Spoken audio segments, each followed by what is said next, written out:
Talk about music is not a meritocracy. Any tribe never dies.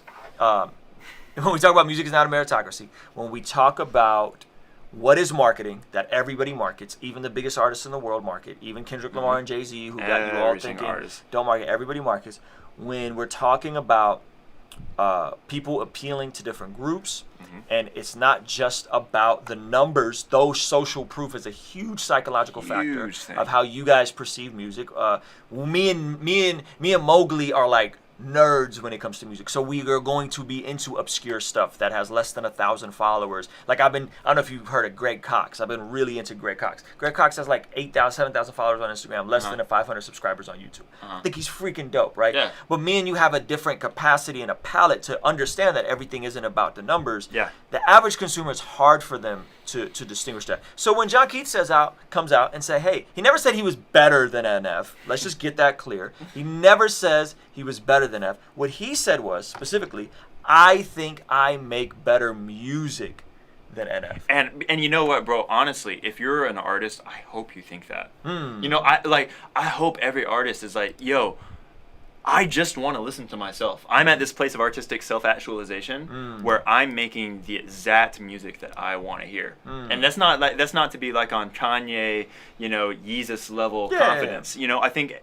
ultimately, if we're creating new things, we should be creating uniquely what we want to hear, and we should be our favorite artists. If we're not there, we haven't actualized our artistry correctly. Yes. And so when John Keith says, I think I make better music than NF, even though NF has all the numbers in the world and clearly has a bigger marketing budget and clearly has more resources, do you think that is an unfair? Like, do you think he's delusional by saying that?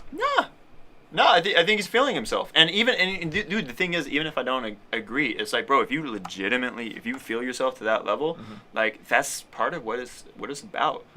You know? Do you think John Keith makes better music than NF? Man, that is so hard for me. I think John Keith is the best at making John Keith. I think NF is infinitely better at making NF music. Yes. Do you think Nobigdyl makes better music than NF? Yes, absolutely. I couldn't get it. But check this out. Check this out. We got it here first. Mogli the Iceberg says, no big deal. That's the rollout for his next project. It's better at every single objective quantifiable metric than Nathan Fierstein. What do you guys think we're gonna say? We're gonna say the homie's better. That's what we're supposed to say. Anti-hero. It's fire.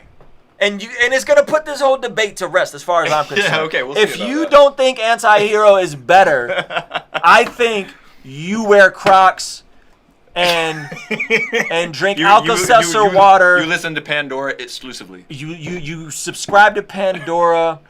I think you prefer shopping at Walmart over Target. I think you prefer H&M over Grateful Apparel. I think you prefer Skechers over Nikes. I question your taste.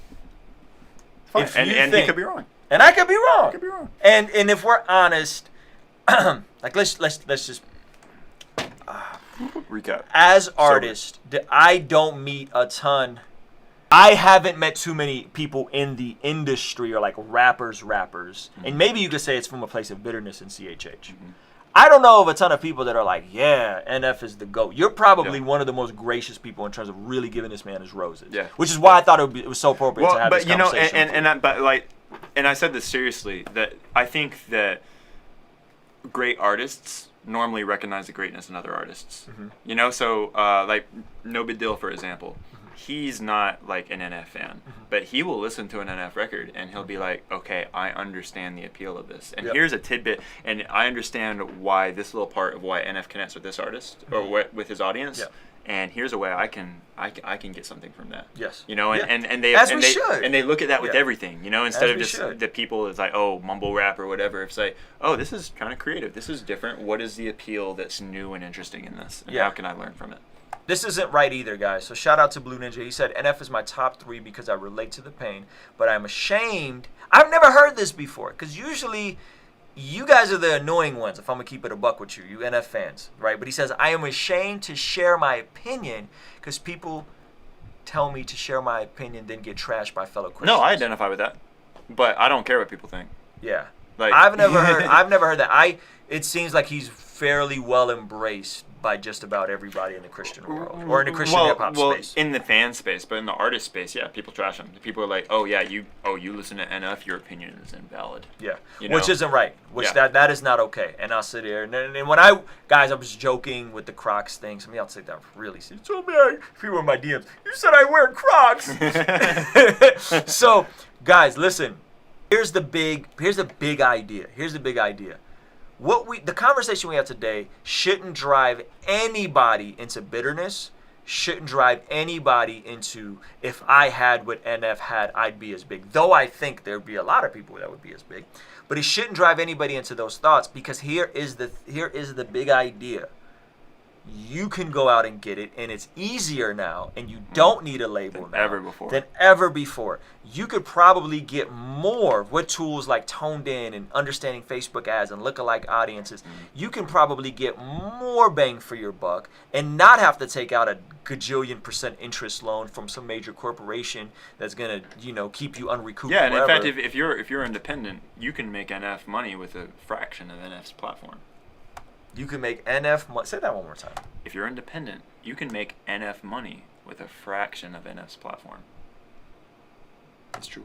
Because you keep 100%. 100%. You keep 100%. So if you get to a place of keeping 100% of your merch money, 100% of your streams, 100% of your sync licenses, almost anybody who's good, has a clear vision, knows their target audience, and is willing to put their money where their mouth is. This was my biggest mistake as I sound like Gary Vee when I say this, but one of my biggest mistakes was that I didn't understand that advertising and marketing was something I needed to regularly sacrifice for. Right. Regularly be putting bread into my visuals, regularly be putting bread into my ads, regularly be putting bread. And I mean, some of the best proof of that is that all the people that you wouldn't think still need to do that still do that. Yeah. I see ads for G-Eazy all the time on Instagram, and sometimes I'll be confused because I'll be like, this G-Eazy sponsored post, this has like 37 comments. Like, the engagement here is way different than one of his organic posts.